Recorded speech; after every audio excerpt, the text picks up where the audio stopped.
Vamos orar ao Senhor, nosso Pai querido. Louvado seja, Senhor, o seu nome pelo privilégio, depois de tantos dias, estarmos, Senhor, na tua casa. Uma pequena representação ainda, mas como é bom, Senhor, poder ver pessoas, amigos, irmãos, nesse local, Senhor, que não é outro local, senão a tua casa, Pai. Esse programa de adoração tem como objetivo, de fato, adorarmos o teu nome. E quem aqui está, ou quem acompanha pela internet, tem alegria de, ao participar desse momento tão especial, seja alimentado, Senhor, pela tua palavra, e tenha alegria também de adorar dos mais diversos lugares que nos acompanham. Eu peço a tua bênção nesse momento, queremos, Senhor, abrir a tua palavra, e eu faço isso em nome de Jesus. Amém. Bom dia a todos, sejam bem-vindos à Casa de Deus. Eu quero dizer para você que nós estamos aqui no Espaço Novo Tempo, você já sabe, é uma comunidade da Igreja Adventista do Sétimo Dia, um lugar para ser, pertencer, envolver e transformar. Nessa manhã, escolhemos um tema atual, um tema especial, um tema que diz respeito a um assunto muito necessário à nossa igreja. Me refiro ao discipulado. O tema dessa manhã é discipulado, um trabalho que dá frutos. É um trabalho, às vezes, complicado, às vezes é um trabalho que tem que ter muito esforço, tem que ter muita dedicação, mas quando você se dedica para discipular alguém, a Bíblia apresenta que é um trabalho que dá muitos frutos. Portanto, esse é o tema dessa manhã que nós iremos trabalhar. Eu convido você, desde já, a abrir sua Bíblia em Atos capítulo 13. Abra sua Bíblia no livro de Atos, capítulo 13. Atos capítulo 13, verso 1 a 3. Ok, vamos ler. Já oramos, pedimos a bênção de Deus sobre esse momento. Agora eu convido você a ler junto comigo. Diz assim: havia na igreja de Antioquia profetas e mestres, Barnabé, Simeão, por sobrenome de Níger, Lúcio de Cirene, Manaém, Colasso de Herodes, o tetrarca, e Saulo. E servindo eles ao Senhor e jejuando, disse o Espírito Santo: separai-me agora Barnabé e Saulo para a obra que os tenho chamado. Então, jejuando e orando, e impondo sobre eles as mãos, os despediram. Amigos, essa história, na verdade, eu comecei aqui já praticamente da última parte da história que quero nessa manhã trabalhar com você. Começamos no capítulo 13, verso 1 a 3, aqui apresento alguns personagens, mas eu quero falar sobre discipulado à luz da vida de Barnabé. Isso mesmo, Barnabé. Ele é um personagem que às vezes é um pouco aí esquecido, está aí como coadjuvante muitas vezes, mas pensa num personagem especial. Barnabé, temos muitas lições para tirar da vida desse discipulador chamado Barnabé. E eu quero junto com você nessa manhã fazer isso. Você sabe, mas eu quero lembrar que o livro de Atos no capítulo 1, verso 8, ali o livro de Atos está dividido em pelo menos 4 partes. A primeira parte está ali em Atos capítulo 1 ao 7, quando o evangelho é pregado em Jerusalém, mas só para lembrar, vamos ler o capítulo 1, verso 8. Atos capítulo 1, verso 8. Ali é feita uma promessa, você sabe. Diz assim: mas recebereis poder ao descer sobre vós o Espírito Santo, e sereis minha testemunha. Agora olha o detalhe: tanto em Jerusalém, tanto em Jerusalém como em toda a Judéia e Samaria e até os confins da terra. Aqui está o esboço dessas 4 divisões que falei. Corresponde ao seguinte: Atos capítulo 1 ao 7, o evangelho é pregado, você vê que no texto de Atos capítulo 8 diz, tanto em Jerusalém, e é nesse período, Atos capítulo 1 ao 7, que o evangelho está sendo pregado em Jerusalém. Só alguns destaques desses primeiros 7 capítulos. Por exemplo, é no capítulo, nessa primeira parte que o evangelho está sendo pregado em Jerusalém, que acontece algumas coisas. Por exemplo, o Pentecostes, que é descido, o batismo do Espírito Santo. Acontece também ali, junto com o Pentecostes, o dom de línguas, Os discípulos ali letrados, pessoas simples, passaram a falar novos idiomas. Esse é o verdadeiro dom de línguas. É também nessa primeira parte que Pedro faz um sermão, e num sermão só, 3.000 pessoas foram batizadas. Você já pensou isso? Eu estou pregando hoje aqui de manhã, e logo depois nós teremos um batismo. Eu fico pensando, Pedro fez um sermão e batizou 3.000 pessoas de uma vez só. Agora vejam, também é nesse período, nesse capítulo 1 ao 7, que é apresentado o estilo de vida dos cristãos em comunidade, ou seja, em pequenos grupos. A gente vê ali a igreja em pequenos grupos, nas casas, cuidando das necessidades uns dos outros. E é também nesse período, do capítulo 1 ao capítulo 7, que a gente vê ali uma cura fantástica.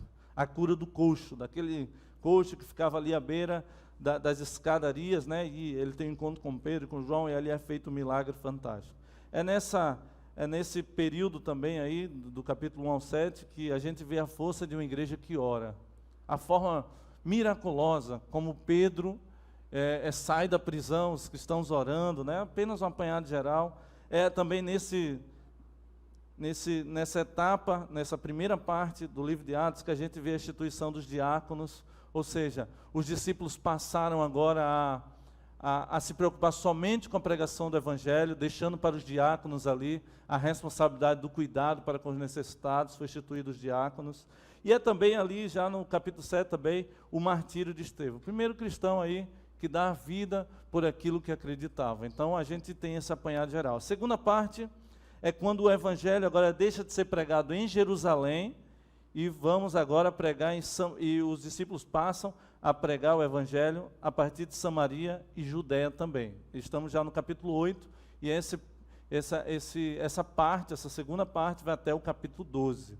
Alguns destaques. Nesse período, nesse segundo período, que acontece a primeira perseguição à igreja, vocês sabem. É nesse período também que acontece a história de Felipe e o eunuco, uma história fantástica, bem interessante. É nesse período também que acontece a conversão de um tal de Saulo de Tarso, né? A gente sabe que no capítulo 9, de forma também, alguém que era um perseguidor passa a ser agora perseguido por aquilo que acreditava. É também aí nessa segunda parte que aparece a ressurreição de Dorcas. Eu gosto muito dessa história, eu já preguei aqui sobre essa história, e eu gosto daquela frase que eternizou aí no aniversário da irmã Neuza, que é: pessoas como Dorcas não podem morrer, né? E Dorcas é ressuscitada. Então, é nesse período que também acontece a história do centurião, na segunda parte de Atos, capítulo 8 ao 12, a história do centurião Cornélio. Que história incrível! Deus já havia mostrado para ele, para Pedro, e ali tem aquela visão que é muito mal interpretada hoje no meio evangélico, cristão, que não tem nada a ver com alimentação. Ali está falando sobre a acepção de pessoas, e outra oportunidade nós conversamos. É a primeira vez também que os discípulos são chamados de cristãos. Isso acontece em Antioquia. Então também está nesse período aí, na segunda parte, do capítulo 8 ao 12. Acontece também a prisão de Pedro e sua fuga miraculosa em resposta da oração da igreja.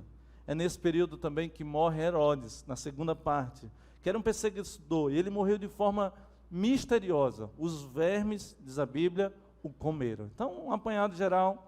E no capítulo 13 ao 28, já é a última parte, que eu diria assim, das 4 que separei, que diz, das 3, né, das 4, isso, 13 ao 28, o Evangelho é pregado aos confins da terra. Agora vejam, os destaques dessa terceira parte, ou dessa quarta parte, são justamente as viagens missionárias. Então a gente tem um apanhado geral. Primeiro, no capítulo 1, verso 8, fala da promessa, é a primeira parte, e o Espírito Santo iria descer sobre o povo e sobre os discípulos, e eles sairiam a pregar. Segunda parte, em Jerusalém, terceira parte, em Samaria e Judéia, e a terceira parte, aos confins da terra.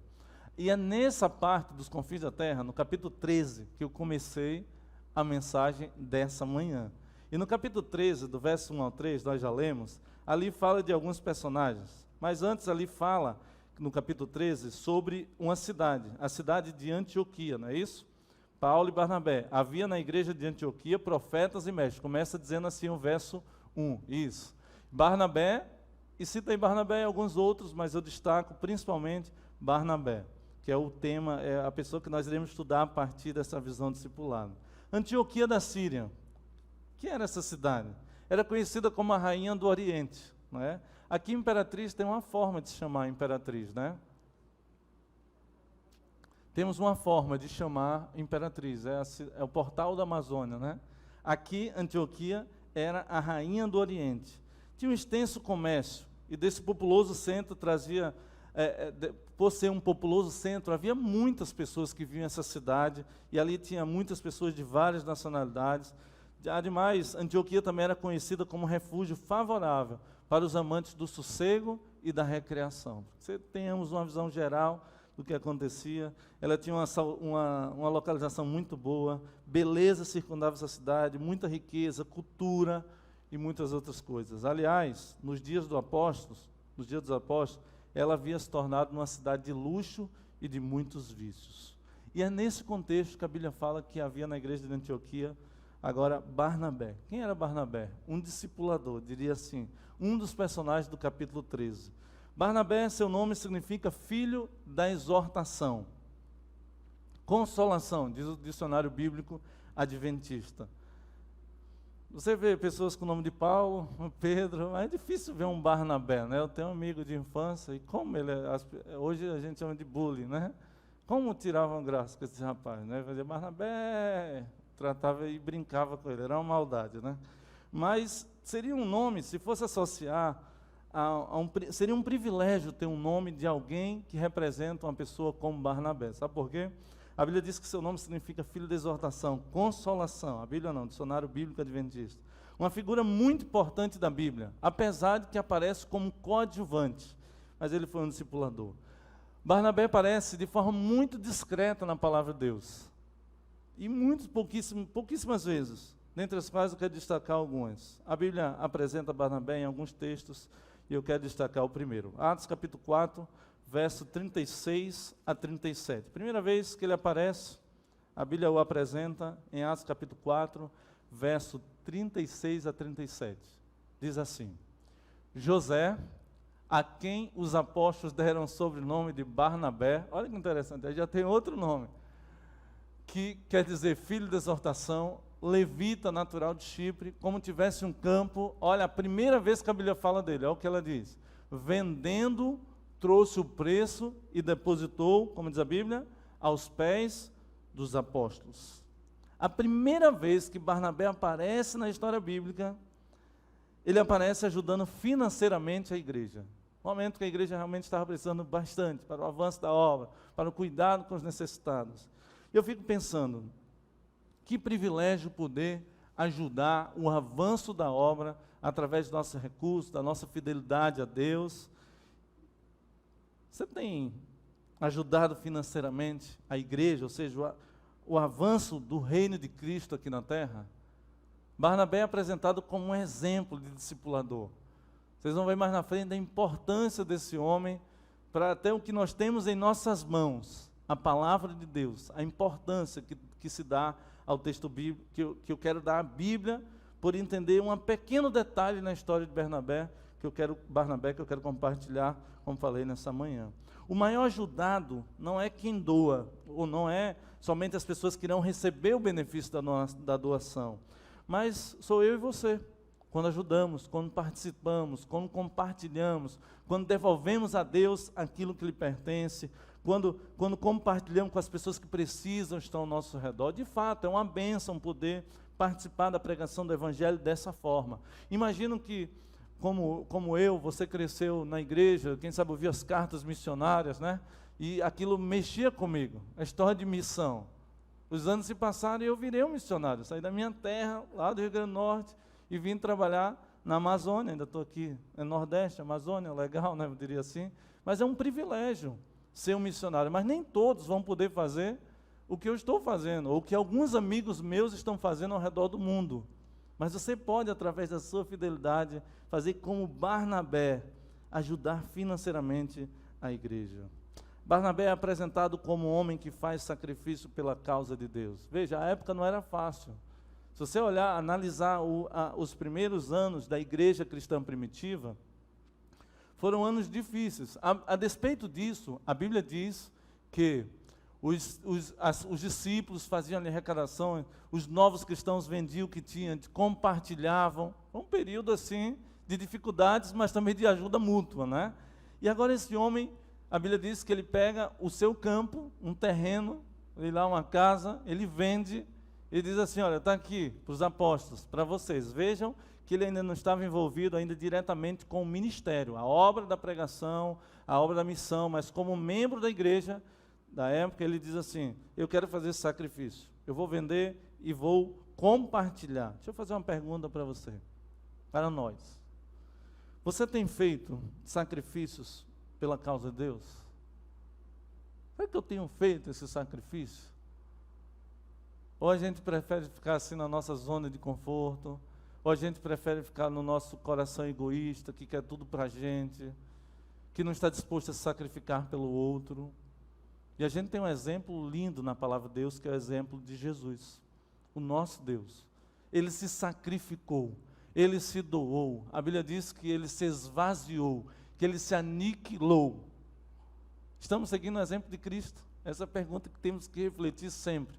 Por isso que, inspirada por Deus, Ellen White diz que faria-nos bem meditarmos ali no sacrifício de Cristo. Pelo menos meia hora ali por dia seria o suficiente. Teríamos uma vida, sem dúvida, mais abnegada. Uma vida com mais disposição para servir os outros, né? E por aí vai. Queridos, a primeira vez que ele aparece na Bíblia, ele aparece ajudando financeiramente a igreja, fazendo sacrifício. Lembre-se, Jesus se sacrificou por cada um de nós. Tudo que eu e você fizer vai ser uma resposta àquilo que ele já fez por cada um de nós. A segunda vez que Barnabé aparece na Bíblia está em Atos capítulo 9, verso 26 a 27. Se você conhece bem aí a história, você vai ver que foi logo após a conversão, como eu falei, daquele tal de Saulo de Tarso, né? Saulo se converteu, diz a Bíblia. Saulo se converteu. E no que ele se converteu, ele era um perseguidor. Ele era uma pessoa que dava ordem e, sabe, ele participou, por exemplo, do martírio de Estevão. Ele presenciou, ele que deu a ordem, vamos dizer assim, ele que estava ali com as cartas, né, para perseguir aqueles que seguiam a Cristo, aquilo que era conhecido como um caminho, ou o cristianismo, que veio a ser. E a Bíblia diz que Paulo se converteu. Capítulo 9, versos 26 a 27. Aí entra a história, aí entra Barnabé na história. Tendo chegado a Jerusalém, procurou juntar-se com os discípulos. De quem está falando? Saulo, convertido. Paulo, né? Todos, porém, o quê? O temiam, não acreditando que de fato ele fosse o quê? Um discípulo. Ele está mentindo, ele quer pegar a gente. Mas, eu gosto dessa conjunção, mas Barnabé, tomando consigo, pegou o apóstolo Paulo, levou aos apóstolos e contou-lhes como ele vira o Senhor no caminho, e que este lhe falara, e como em Damasco pregara ousadamente em nome de Jesus. Sabe, quando eu li essa história, quando ontem à noite eu estava ali relendo, todas as vezes que eu vou pregar eu gosto de sentar à noite, ler, fiquei ali até tarde, veio à memória as pessoas que já passaram por nossa vida, e nos momentos mais difíceis, teve alguém para, sabe, pegar assim pelo ombro, esse é o papel do discipulador, e dizer assim, vem cá, um acolhedor. Vejam que interessante. A segunda vez que ele aparece, Barnabé estava ali acolhendo, estava cuidando, estava, cuidando de alguém, se preocupando em alguém ser acolhido. Agora o apóstolo Paulo chega para os discípulos, que antes ele perseguia, e agora a Bíblia diz que ele chega para contar a sua conversão. Imagina, o apóstolo Paulo chegando e o discípulo, não abre essa porta não, rapaz, isso aí é Saulo, é o matador, é o perseguidor. Por isso, amigos, a Bíblia diz que os discípulos disseram, ele não é um discípulo, não cai na dele não, isso é uma estratégia dele. Isso, como diz aí, isso é papo furado, conversa para boi dormir, não é assim? Mas a Bíblia diz que Barnabé pegou o apóstolo Paulo, tomando consigo, levou aos apóstolos, e disse assim, gente, peraí, não é assim não, deixa eu contar o que aconteceu. Vocês precisam aceitá-lo.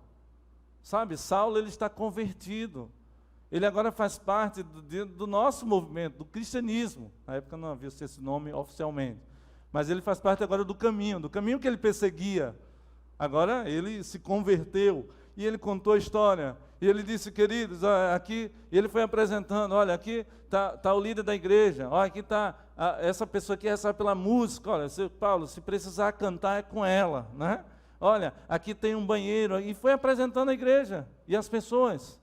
Ele foi acolhendo, sabe, aquela igreja dos sonhos, quando a pessoa chega, se sente ali deslocado, e alguém, um Barnabé da vida, chega aí, né, irmão, e diz assim, olha, calma, vem cá, chega aqui. E como é ruim a gente chegar num local e se sentir assim, deslocado, né? Você vem de outra cidade, acostumado, né, Zane, com a tua igreja, e agora vem para outra cidade, você encontra uma igreja, e espero que você tenha sido bem acolhido aqui, né? E a gente chega e fica assim, sabe, como é que as pessoas vão me receber? Eu sou lá de São Pedro da Água Branca, né? Como é que pode? O exemplo da Zane. E a Bíblia diz que Barnabé fez esse papel, a ponte.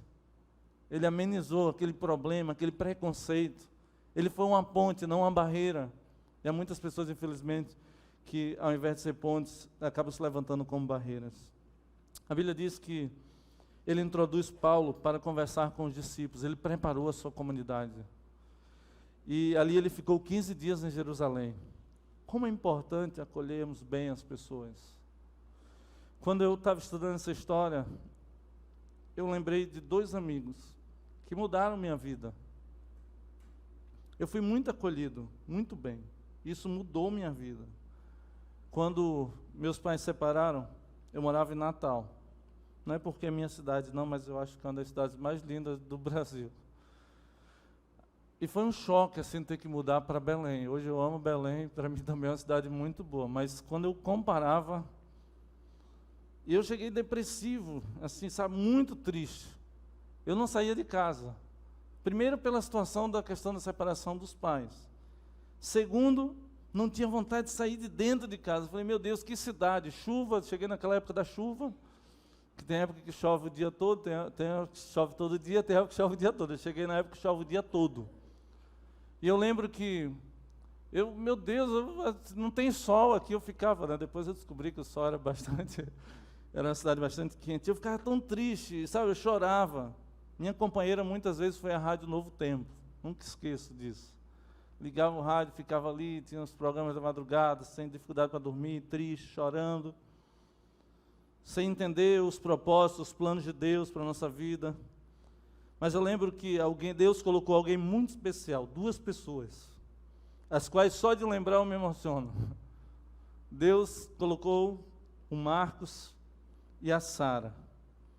São 2 amigos muito especiais. Eles me convidaram para ir à igreja, e no dia que eu fui à igreja pela primeira vez, eu nunca esqueço, o culto parou, eles apresentaram a gente, e sem perguntar para a gente, eu e meu irmão mais novo, disseram assim, olha, o JA hoje vai ser sobre o Ada e o Felipe. E eu falei, uai, que conversa é essa?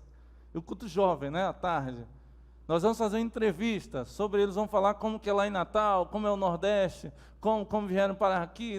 Eu sei que inventaram história, e nós voltamos no sábado à tarde. E eu lembro que eles receberam tão bem, que foi impossível não voltar. O tempo passou, e eu fui ao seminário, virei líder daquela igreja, virei líder, me envolvi muito, aprendi muitas coisas especiais. Eu lembro que quando eu voltei do seminário, já como pastor, fiz questão de ir com o Marcos e falar, olha, hoje eu sou um pastor por causa de você. E a irmã dele passava por um problema de saúde grave. E eu falei para ela assim, com lágrimas nos olhos, eu falei, você foi muito especial para mim. Você não tem noção de como você mudou minha vida, com a forma como você me recebeu. E eu lembro que fui muito amado, não somente por eles, outros também. Agradeço também a Deus por um homem chamado Rony. Hoje está afastado, inclusive, dos caminhos do Senhor. Toda vez que eu vejo ele, eu falo, eu sou pastor por causa de você. Ele me envolveu no trabalho da igreja. Ele me viu ali sentado, ele falou assim, ó, me ajuda a carregar a caixa de som, me ajuda a botar o som, sabe? E ali começa meu trabalho na igreja, de forma como líder, né? Eu louvo a Deus por isso. Como é importante acolhermos bem as pessoas. A terceira vez que ele aparece, não necessariamente a terceira vez, mas há uma terceira vez que aparece, ele aparece sendo enviado para Antioquia. Isso está no capítulo 11, verso 19 a 21. Aconteceram grandes conversões em Antioquia. E no capítulo 11, verso 19 a 21, diz assim: Então, os que foram dispersos por causa da tribulação que sobreveio a Jerusalém, se espalharam até a Fenícia, Chipre e Antioquia, não anunciando a ninguém a palavra, senão somente aos judeus. Alguns deles, porém, que eram de Chipre e de Cirene, e que foram até Antioquia, devido à perseguição, falavam também aos gregos, anunciando-lhes o evangelho do Senhor Jesus. Agora, olha que bênção. A mão do Senhor estava com eles, e muitos crendo se converteram. Olha que interessante. A Bíblia diz que devido a essa perseguição, alguns se espalharam. E ao se espalharem, o evangelho começou a se espalhar para pregar aos gregos também. Então aconteceram grandes conversões. No verso 22, diz assim: a notícia a respeito desses que estavam em Antioquia, verso 22, 11, 22, diz assim: a notícia a respeito deles chegou aos ouvidos da igreja que estava em Jerusalém. E aí vem a resposta: e enviaram Barnabé até Antioquia. Então Barnabé agora é enviado. A igreja em Jerusalém envia Barnabé para evangelizar e discipular aqueles novos irmãos. Chegando lá, queridos, acontecem três coisas interessantíssimas. Está no verso 23. Diz assim: tendo ele chegado e vendo a graça de Deus, alegrou-se e exortava a todos a que com firmeza de coração permanecessem no Senhor. Então agora eles foram dispersos, começaram a pregar, muitos ali aceitaram a mensagem nessa grande cidade que falei no início. E a Bíblia diz que Barnabé é enviado para lá para cuidar desses novos conversos. E o que é interessante, acontecem três coisas, você viu aí no texto diz, tendo ele chegado, aí diz a primeira coisa, Barnabé quando chega em Antioquia, ele vê o quê? A graça de Deus. Esse é um texto muito especial. Ele vê a graça de Deus. Querido, nunca deixe de ver a graça de Deus. Nunca esqueça do que Jesus fez por você. Nunca tire os olhos da graça. Nunca deixe de ver a graça de Deus. Um perigo muito grande de cairmos aí, partirmos aí da salvação pela graça, salvação pelas obras, de sermos ingratos. Por exemplo, quando falamos de fidelidade, como falamos da guarda de sábado, como falamos da devolução de dízimo e oferta, fidelidade a Deus nas mais diversas áreas. Nós estamos falando de alguém, quando é fiel, que olha para a graça de Deus e reconhece sua vida. De outra forma, quando deixamos de ver a graça de Deus, passamos a ser infiéis, porque entendemos de forma diferente quem é o nosso Deus. A segunda coisa que a Bíblia diz, está ainda no verso 3, diz que ele se alegrou. Olha que coisa. A Bíblia nos orienta a nos alegrarmos no Senhor. E Barnabé, quando chega ali, ele se alegra. Se alegra por quê? Nossa, a quantidade de pessoas convertidas. Nós iremos ter um batismo, como falei hoje. E, sabe, a maior alegria do mundo é ver pessoas sendo batizadas, pessoas sendo salvas para o reino de Deus. E tem pessoas que não se alegram mais com isso. Nem em trabalhar pela salvação dos outros, nem mesmo em celebrar o que está acontecendo. Isso é triste. Mas a Bíblia diz que Salmo 37, verso 4, nos dá um conselho. Agrada-te do Senhor. Ou seja, alegra-te, algumas versões dizem, né? Do Senhor. E Ele fará o quê? Satisfará os desejos do teu coração. A Bíblia diz que Barnabé, quando chega em Antioquia, ele vê a graça de Deus. Nunca deixe de ver a graça de Deus. Segundo, ele alegrou-se. Nunca deixe de se alegrar no Senhor. Momento de pandemia, momento de crise, dificuldade, é momento de enxergar a graça de Deus em tudo. É momento de se alegrar com aquilo que Deus tem feito, está fazendo e fará por cada um de nós. A terceira coisa que o texto bíblico diz, ele exortava a todos com firmeza de coração, para que permanecesse no Senhor, para que permanecesse na sua presença. Ah, queridos, a Bíblia fala sobre exortação e sobre a questão de permanecer fiel ao Senhor. Há um conselho em Hebreus 10, verso 25. Estamos agora chegando no momento de retorno à casa de Deus. E alguns, infelizmente, estão com dificuldades nesse retorno. Alguns se acostumaram a ficar em casa. Há aqueles que ainda dizem assim, não precisamos ir para a igreja. Tem agora a internet, tem a Novo Tempo, olha aí, as câmeras, tem a transmissão. Mas a Bíblia diz em Hebreus 10, verso 25 o seguinte, falando aí sobre exortação. Não deixemos, diz o apóstolo Paulo, de congregarmos como é costume de alguns. Antes, façamos demonstrações, exortações, né? E tanto mais quanto vedes que o dia se aproxima. Queridos, quanto mais perto da volta de Jesus, devemos exortar uns aos outros a continuar, assim como Barnabé pregou os cristãos em sua época, precisamos dizer assim, olha, continue firme no Senhor, permaneça nesse caminho, olha, irmão Beni, não é hora de desistir, não é hora de voltar atrás, já teve, quem sabe esse tempo, nunca foi o tempo, mas agora, a gente vendo diante de nós tudo que está acontecendo, Ronaldo, é hora de voltar, não tem negócio de ficar em casa, não é hora de abandonar a fé, é hora de quê? De estar na presença de Deus, e não somente estar, mas de exortar para que outros também estejam. Isso é muito importante, queira Deus que o que aconteceu com Barnabé em Antioquia possa acontecer com cada um de nós também. Agora, por que Barnabé agia assim? Vendo a graça de Deus, se alegrando e exortando com firmeza de coração as pessoas a permanecerem no Senhor. Barnabé, queridos, era uma voz de esperança. No capítulo 11, no verso 24, diz o seguinte, por que ele agia assim? Olha a resposta. Porque era homem o quê? Bom, cheio do Espírito Santo e o quê? De fé. E muita gente se uniu ao Senhor. Que texto, não é? 3 coisas. Por que ele agia assim? Primeiro, era um homem bom. Não é ausência de maldade ou de pecado. A Bíblia diz que bom só existe um. Como conciliar isso, né? Mas bom em relação ao amor. A Bíblia diz que bom é aquele que faz a vontade de Deus. Lembra? Servo bom e fiel. Foste fiel no pouco, sobre o muito, te colocarei. Ele era um homem bom no sentido que ele tinha disposição de fazer a vontade de Deus.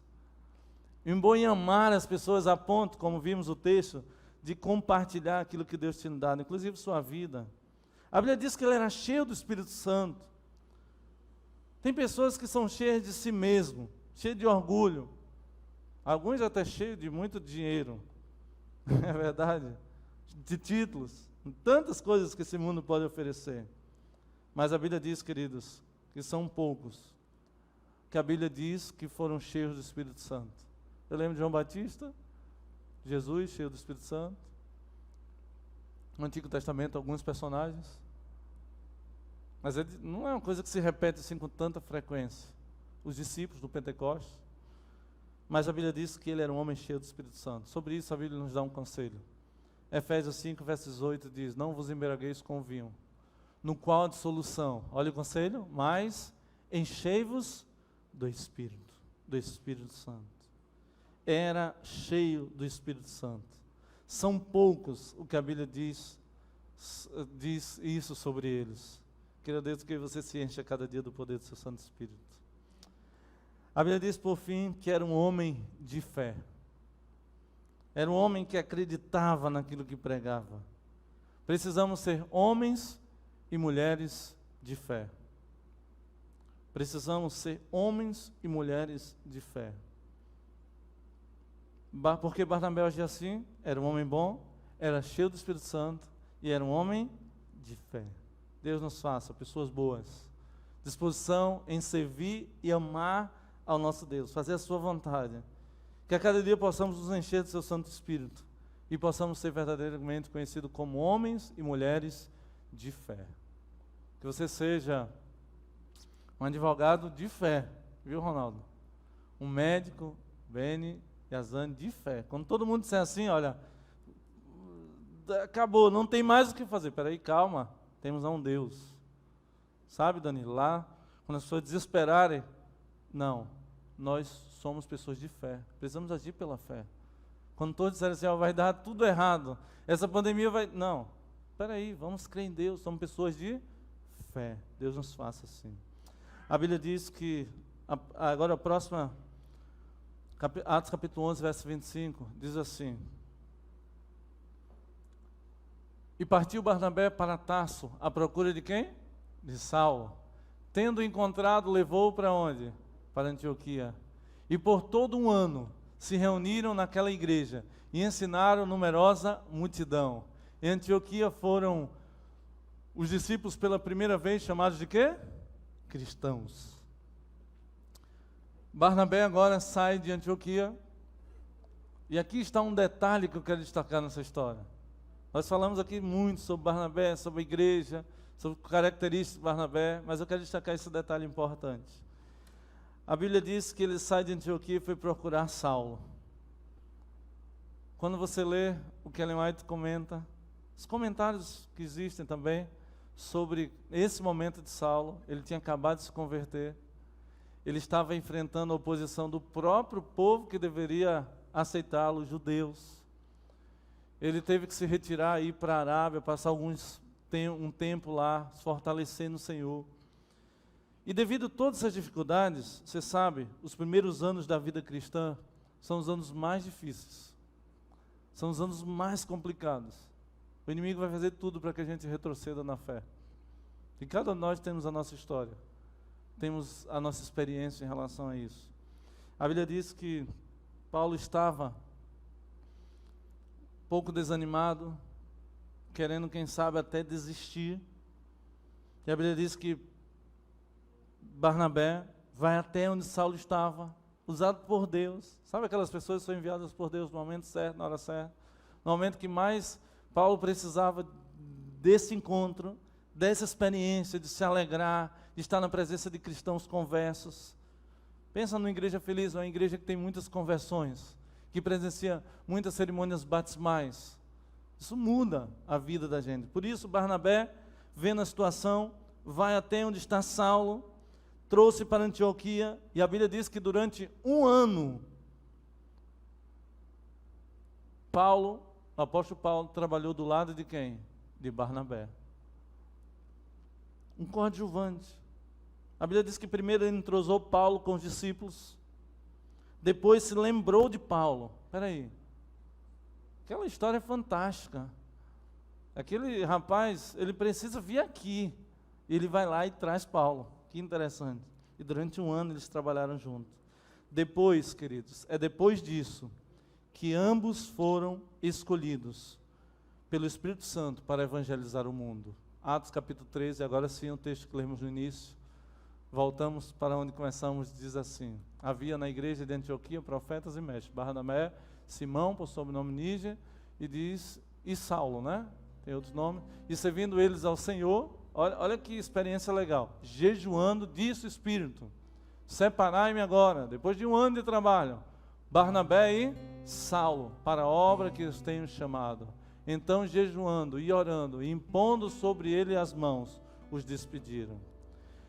Depois do convite de Barnabé para Saulo, depois do convite para ir até aquele local, ainda não eram ministros ordenados da palavra. A Bíblia diz que depois de um ano de discipulado, olha que papel importante teve Barnabé. Depois de um ano ao lado do apóstolo Paulo, a Bíblia diz que eles jejuando juntos, sabe? A gente precisa ensinar aos nossos discípulos as práticas da vida espiritual, ler a palavra de Deus, orar, jejuar, ir à casa de Deus, testemunhar, não é assim? E eu imagino, Barnabé, apesar de Paulo ser uma pessoa muito instruída, eu fico pensando, será que Barnabé ensinou Paulo como deveria chegar os novos conversos? Paulo tinha muito tato, mas eu fico imaginando, será que Paulo não foi o que foi pela presença da vida de Barnabé ao seu lado desde o início? Você já pensou se naquele primeiro momento que ele vai pregar todo entusiasmado, já vi tantas pessoas saírem da igreja por causa disso, uma decepção, um comentário, e as pessoas disseram, isso daí não é um discípulo, ele está mentindo para a gente. Já pensou se ele não tivesse sido acolhido naquele momento? Já pensou se naquele momento ele tivesse tomado a decisão de desistir? Vamos pensar se naquela situação não houvesse um Barnabé para acolher, para cuidar, para discipular. Você entende agora porque eu escolhi Barnabé como um exemplo, como uma lição de discipulador, a um coadjuvante aos olhos humanos, alguém que a gente passa assim pela Bíblia, muitas vezes despercebido, mas a Bíblia tem muitos coadjuvantes que na verdade são protagonistas na história da pregação do Evangelho. Esses estão por trás, como muitos trabalham aqui, ó. Estou aqui na frente, Mas tem muitos que estão aqui atrás trabalhando. São coadjuvantes na pregação do Evangelho, mas na verdade são protagonistas. Porque sem eles seria impossível fazer o que nós estamos fazendo. Não é isso?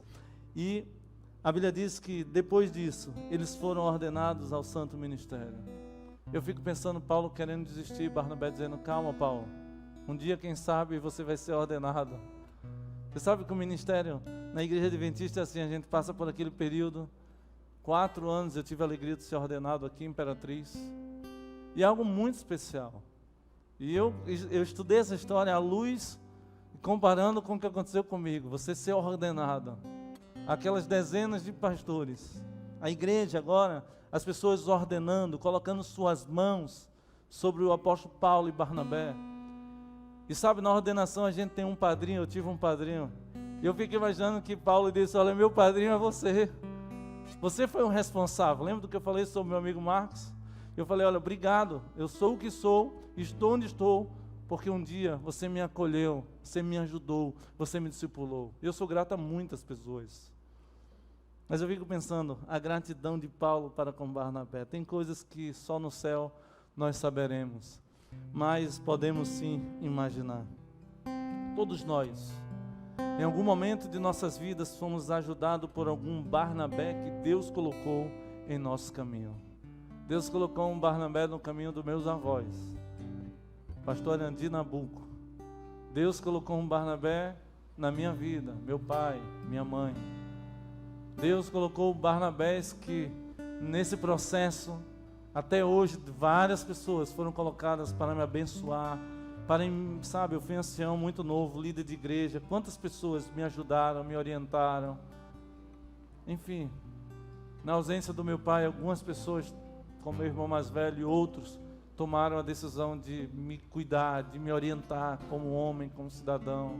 Eu sou muito grato a Deus por tudo isso. Nós somos chamados a sermos Barnabés modernos. E tudo isso que eu falei nessa mensagem, se você esquecer de tudo, lembre-se disso. Nós somos chamados a sermos Barnabés modernos. Ou seja, você está sendo chamado para ser um acolhedor. Você está chamado para ser um discipulador. Você está sendo chamado ao santo ministério para pregar a palavra de Deus. Você está sendo chamado, queridos, a se envolver nessa missão. É uma missão que não dá para terceirizar, não dá simplesmente para contribuir de longe. É muito importante, mas Deus requer você nessa missão. A missão de cuidar das pessoas. Discipulado é um trabalho difícil, mas que dá muitos frutos. Discipulado leva tempo, não é fácil. É mais fácil fazer outras coisas do que discipular pessoas. Há um detalhe, você não tem como discipular muitas pessoas. Você tem como escolher algumas pessoas. Eu escolhi discipular algumas pessoas, desde que cheguei aqui em Imperatriz. Algumas delas estão aqui, trabalhando. Dá trabalho, mas dá muitos frutos. Só que eu estou vendo 4 que foram batizados e estão trabalhando. Aqui, na transmissão, vocês não estão vendo, mas estão aqui atrás. Eu escolhi discipular pessoas e toda vez que eu escolhi discipular alguém, deu certo. Porque requer tempo, não dá para trabalhar com muita gente. Você pode escolher, eu escolhi uma família que já esteve aqui no espaço, lá em Belém, a quem eu amo, são meus filhos na fé. E durante um bom tempo eu dediquei assim, sabe, essa família que vai para minha casa, eu vou para a casa dele, a gente vai jogar bola, a gente vai passear, sabe? Discipulado é assim, é você transferir o que você é para o outro. Isso não é fácil. Para isso você precisa estar, sabe, se transferindo o que Deus é para a sua vida. E nessa manhã de sábado, eu terei a alegria de batizar um amigo a quem eu escolhi discipular. Ele está aí trabalhando. Ele não quer aparecer, ele é tímido. E é para mim um privilégio batizar um amigo, alguém que estava aí só precisando de alguém para discipular. Por isso eu termino dizendo, escolha discipular alguém. Escolha investir tempo. Escolha investir recursos. Escolha investir conhecimento. Escolha, sabe, discipular também é você transferir sua vida, como falei, para salvar pessoas para o reino de Deus. De tudo que foi dito, O resumo é: discipule pessoas para o reino dos céus. Invista tempo. Faça o seu melhor para que outros possam ser aquilo que você é. Acima de tudo, seja aquilo que Deus quer que você seja em seus planos. Nesse momento, nós iremos ouvir uma canção. Uma canção que o Arthur irá cantar. E logo depois eu quero terminar fazendo uma oração. A oração pedindo a Deus que faça de cada um de nós verdadeiros Barnabés. Verdadeiros Barnabés. Barnabés modernos.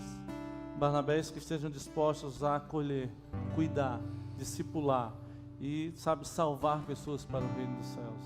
Que Deus faça de você esse Barnabé, esse discipulador, em nome do Senhor Jesus.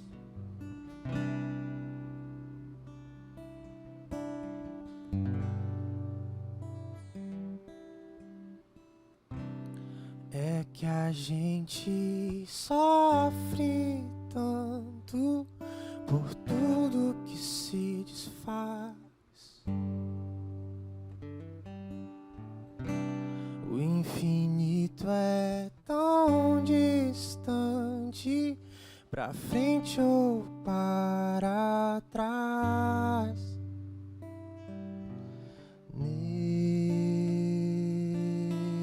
é o tempo,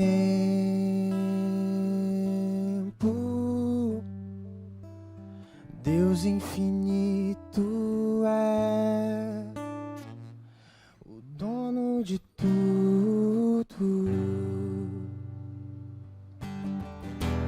mas chegará o tempo em que eu não morrerei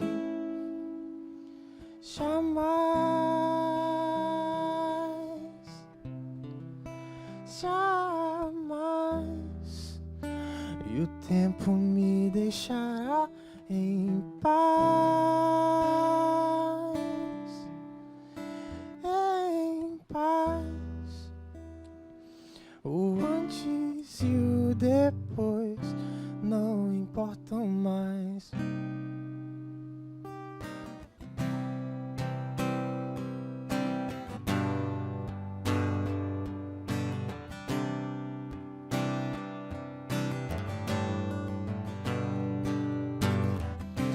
O infinito é quantidade pra quem olha pra trás. Mas também é virtuosidade do Pai.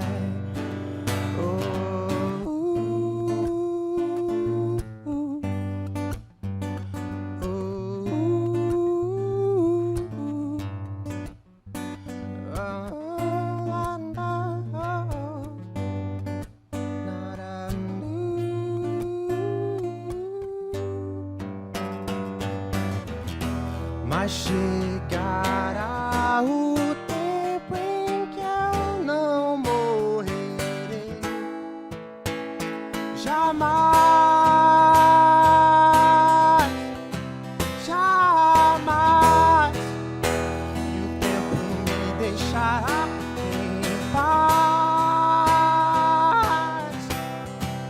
em paz. Não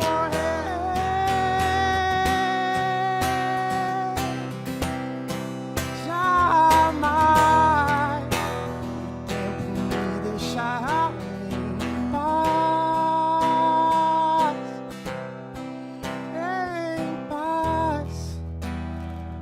O antes e o depois não importam mais.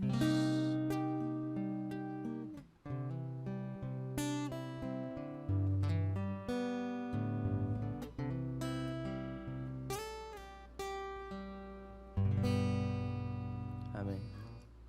Eu quero orar nessa manhã junto com você, pela minha, pela sua decisão, pedindo a Deus que faça de nós verdadeiros Barnabés, discipuladores, acolhedores, missionários, cuidadores, que sejamos tudo isso e muito mais que Deus quer de cada um de nós.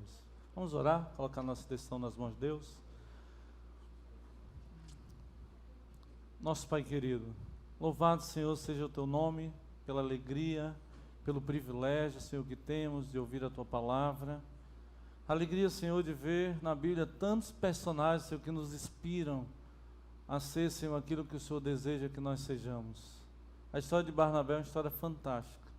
Ele está muitas vezes nos bastidores, mas todas as vezes que ele aparece como sendo uma bênção para a tua igreja, para as pessoas que estão ao seu redor. Fico imaginando o apóstolo Paulo escreveu 70% do Novo Testamento, os homens mais cultos que houve, o personagem mais culto, quem sabe, que houve na palavra de Deus. E quem sabe tudo isso poderia não ter acontecido, Senhor, se não fosse uma pessoa que pudesse ter acolhido, cuidado e discipulado. Pai querido, o apóstolo Paulo foi discipulado nas melhores escolas da sua época, mas nada como ser amado e cuidado por alguém que está do nosso lado. Ajuda-nos, Senhor, a colocar o nosso melhor à disposição para discipular novas pessoas para o Teu reino, a dedicar tempo, investir recursos, sabe, para transferir o que nós somos para a vida, Senhor, de outras pessoas. Eu entrego, Deus, a minha vida, a nossa decisão, a minha decisão em Tuas mãos. Ajuda-nos para que como comunidade, como igreja, onde nós estejamos agora, quem nos assiste, tome a decisão, Senhor, de ser de fato um discipulador, porque afinal de contas, discipular dá trabalho, mas é um trabalho que dá muitos frutos e que tenhamos muitos frutos para a honra e glória do Teu santo nome. Nós oramos em nome de Jesus. Amém.